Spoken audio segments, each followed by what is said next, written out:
Sebagai seseorang yang tinggal di negara kepulauan terbesar di dunia, dan juga tinggal di kota yang memiliki ikatan kebaharian yang sangat kuat, tentu ini mendorong saya ingin lebih jauh lagi mengetahui tentang kondisi yang terkait dengan air. Ada dua. Yang pertama adalah pesisir dan pantainya, yang sayangnya tidak begitu mudah untuk diakses, baik oleh publik maupun oleh nelayan.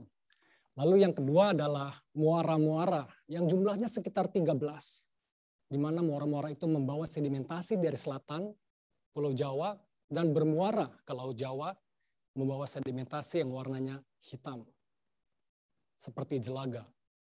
Dan baunya, astaga. Perjalanan ziarah utara ini adalah satu metode yang paling aksesibel buat kami, karena dilakukan dengan cara yang paling arkaik, yaitu hanya bermodalkan jalan kaki. Bersama beberapa orang teman yang memiliki minat yang sama, kami melakukan perjalanan panjang, menyusuri pesisir pantai utara yang sekitar jaraknya kisaran antara 42 km. Akan tetapi, pada pelaksanaannya, proses itu bisa molor sampai sejauh 150 km. Waktu tempuhnya sekitar 2 mingguan lah. Di perjalanan tersebut, kami menemukan banyak hal. Menemukan biota laut, arus pasang surut, hutan mangrove yang semakin terkikis. Bagian favorit saya ada berbincang dengan orang-orang dan mengamati politik monyet-monyet di hutan mangrove yang semakin terdesak akibat alih fungsi lahan. Seluruh citra indrawi bisa direkam dengan melihat apa yang ada di pesisir utara. Tetapi alat-alat digital untuk merekam sepertinya tidak cukup untuk merasakan situasi yang sangat ekstrim bagi makhluk hidup dalam kondisi yang demikian. Seluruh indrawi sensori kita ditantang, penciuman, perasaan, pendengaran, bahkan sentuhan kulit berada dalam titik-titik yang saya tidak yakin makhluk hidup bisa seimbang hidup dalam lingkungan seperti itu. Hal lain yang saya temukan dalam proses yang sangat lambat ini, karena berjalan kaki, kita dianggap sebetulnya tidak relevan dengan tuntutan gaya hidup modernitas. Tapi dengan jalan kaki itu ada skala lain. Misalkan kita berkesempatan melihat bahwa situasi ancaman terhadap pesisir bukan hanya terjadi di Jakarta, tetapi dalam skala besar pesisir utara Jawa perlahan sedang ditelan dengan brutal oleh lautan. Saya mencapai satu titik bahwasannya apakah yang kita lakukan ini hanya sebuah fantasi ilusi? Karena toh gambar dari drone, citra-citra imaji di sosial media dan algoritma, semuanya menyatakan sepertinya baik-baik saja. Siapa yang berada dalam ilusi? Untuk itu, dalam kesempatan yang singkat ini, izinkanlah saya memaparkan sedikit oleh-oleh dari pesisir di utara. Dan dirangkumnya ke dalam 7 ilusi pesisir. Ilusi pertama, air tanah, tanah air. Saya sadar betul penyebab turunnya permukaan tanah di Jakarta akibat penggunaan air tanah yang di luar kendali dalam beberapa dekade terakhir ini. Tetapi apa daya, komplek perumahan saya pun masih menyedotnya gitu. 90% kebutuhan air bersih masih disuplai dengan cara-cara yang tidak sustain. Apalagi dalam kondisi pandemi, air bersih adalah satu hal yang sangat mutlak. Di mana bagi kawan-kawan di utara atau di pesisiran, air bersih sangat sulit diakses dan bisa jadi sangat mahal biayanya. Oh ya, kebutuhan rumah air saya 90% air tanah yang masih. Tapi nggak berdaya untuk keluar dari itu. 90 dan 10%-nya itu disuplai oleh air dalam kemasan plastik yang branding-brandingnya seringkali menjual banyak ilusi. Kita bisa melihat turunnya permukaan tanah dalam sampai 2 atau 3 dekade bisa lebih dari 70 cm. Ini saya dapatkan di sebuah masjid daerah Cilincing. Di mana pada tahun 80, bagian di bawah itu masih sekitar 30 cm di atas permukaan tanah sekarang. Ilusi kedua, tenggelamkan, reklamasikan. Sebetulnya ziarah utara tidak sepenuhnya dilakukan dengan berjalan kaki. ada bagian-bagian pada saat kami stuck dan terpaksa harus menggunakan perahu. Saat itulah kami terkejut. Karena di Jakarta saat ini tercatat sekitar 5 pulau yang tenggelam. Satu pulau mungkin sedang kritis. Dalam beberapa tahun ke depan saya nggak yakin pulau itu masih ada. Apakah pulau-pulau itu kita biarkan saja tenggelam? Bersama 115 pulau-pulau lainnya yang katanya juga terancam menghadapi situasi yang sama. Oh, kita masih punya ratusan ribu pulau lainnya. Atau direklamasikan, diprivatisasikan. Dalam beberapa tahun terakhir ini muncul fenomena pulau-pulau reklamasi yang digemari para pemburu selfie sekaligus jadi lahan bermain para pemain spekulan properti. Ilusi berikutnya, ilusi ketiga, benteng beton, benteng bakau. Wajah pesisir utara mengalami perubahan setiap saat, setiap tahun. Terutama dengan berubahnya wilayah pesisir yang ditemboki dengan beton setinggi 2-5 meter. Ini adalah sebuah strategi yang mahal dan tentu menjadi alasan untuk mengulur waktu. Selamat atau tidak ada yang bisa menggaransinya. Tetapi hal yang paling nyata ini adalah memisahkan antar warga dengan laut. Memisahkan hubungan yang justru pernah punya ikatan kuat dengan kotanya. Apakah tidak dibuat hutan bakau? Bagaimana mau membuat hutan bakau di Jakarta? Saat rawa-rawanya itu bukan lumpur, isinya plastik semua. Pohon mangrove yang tumbuh sekitar 2 atau 3 meter akan mudah tumbang di saat angin kencang datang menerjang. Saya paling prihatin dengan nasib pohon mangrove karena image-nya tak lebih hadir dari basa-basi proyek CSR para perusahaan ataupun image penjual suara menjelang pemilihan pilkada. Ilusi keempat, ekonomisasi religi, siasat religi. Pesisir utara di Jakarta bagaikan membran. Dia merekam dengan jelas jejak-jejak peradaban yang pernah datang dan tiba di Pulau Jawa. Hal itu bisa dilihat dari kedatangan pengaruh Hindu dari India, pedagang Muslim, Tiongkok, hingga bangsa-bangsa Eropa yang tinggal berabad-abad lamanya. Situs-situs itu menjadi relik yang menyimpan berbagai macam hal yang dikaitkan dengan tempat ibadah, tempat suci, ataupun tempat-tempat yang disakralkan. Tentu ini mendatangkan nilai ekonomi bagi masyarakat sekitar. Akan tetapi, dalam jangka waktu yang berikutnya, muncul gelombang baru di mana ekonomisasi baru agama muncul membawa pengaruh yang lain dengan wajah suci untuk melakukan proyek-proyek yang kontroversial. Ilusi kelima, menyelamatkan atau mengorbankan. Ini adalah sebuah penggambaran mitologi Hindu abad ke-15 di Jawa, di mana Pulau Jawa yang masih gonjang-ganjing saat itu perlu ditancapkan sebuah gunung dari India, dipotong Gunung Semeru dan ditancapkan di Pulau Jawa. Diangkut dengan kura-kura raksasa diikat dengan naga, tetapi sekarang ketika Jakarta membutuhkan selamat dari tenggelamnya, maka gunung-gunung dan bukit-bukit turut ditebang dari bagian kota tetangga.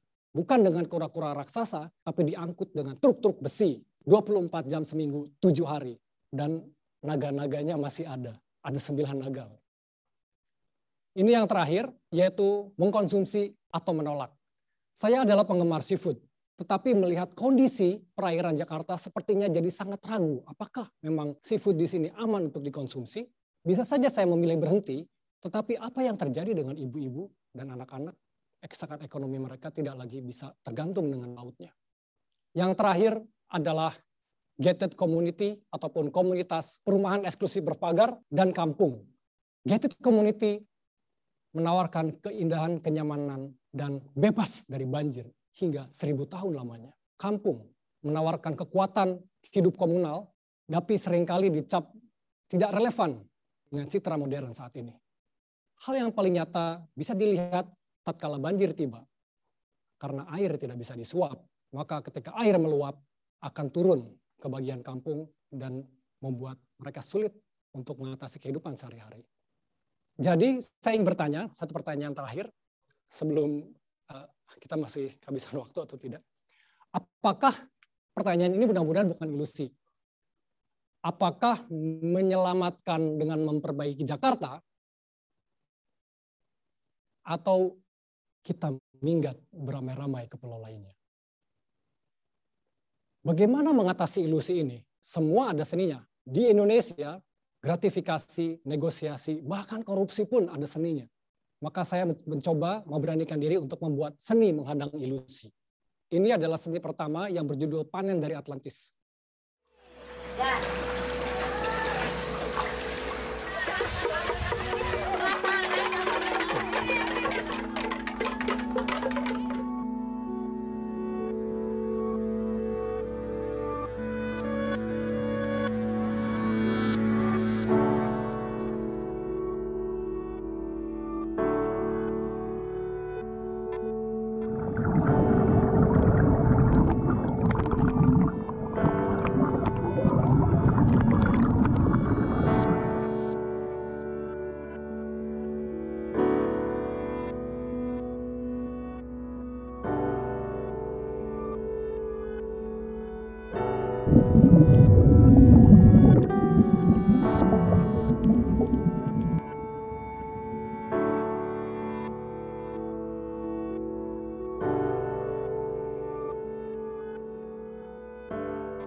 Kerang. Apabila kondisi perairan bersih, dia akan menyerap dengan sehatnya.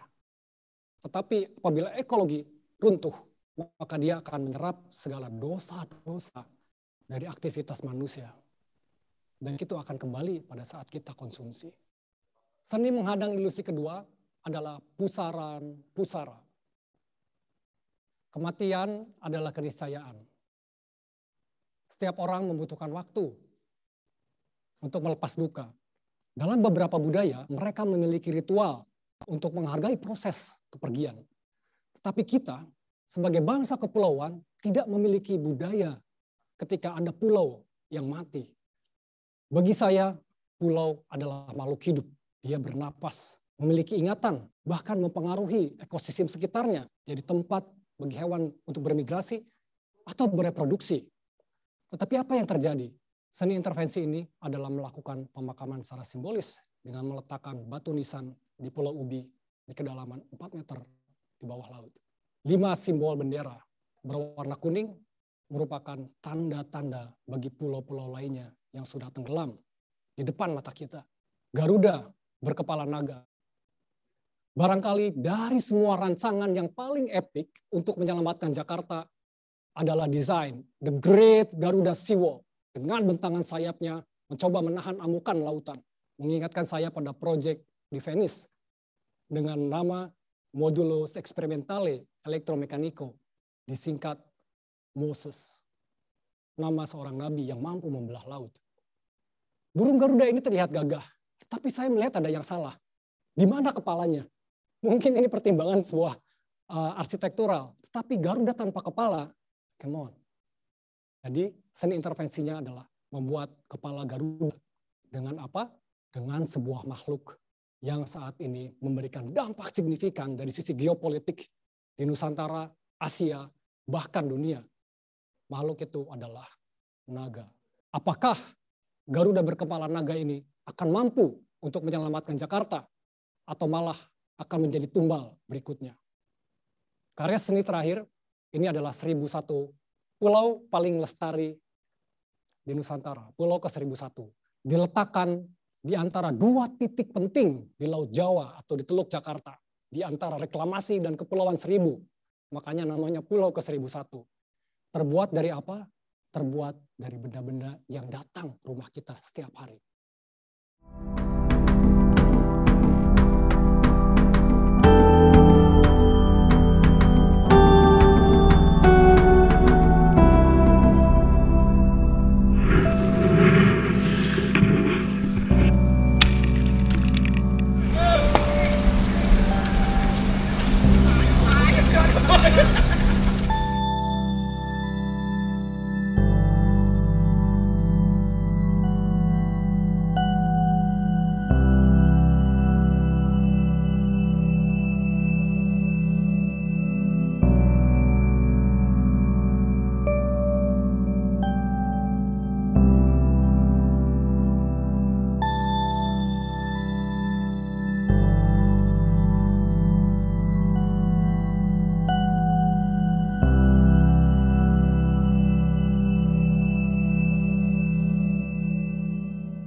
Karya milik kita Salena ini dipamerkan di lebih dari 10 negara dan sudah dikoleksi oleh museum dan kolektor dari Thailand, Jepang, hingga Jerman. Terakhir, izinkanlah saya untuk menyampaikan. Dalam bencana-bencana besar, baik dalam mitologi ataupun cerita-cerita kitab suci, tanda-tanda kedatangannya selalu dapat diamati. Tetapi saya khawatir Jakarta tidak memiliki cukup waktu. Karena prioritas isu krisis iklim belum terlihat dijadikan sebuah prioritas dalam keseharian, bahkan dalam struktural kebijakan. Jadi, bukan mustahil kita akan tenggelam selamanya dalam tsunami-tsunami ilusi, persis seperti ikan teri yang dirantai oleh besi. Nama saya Irwan Ahmed. Terima kasih.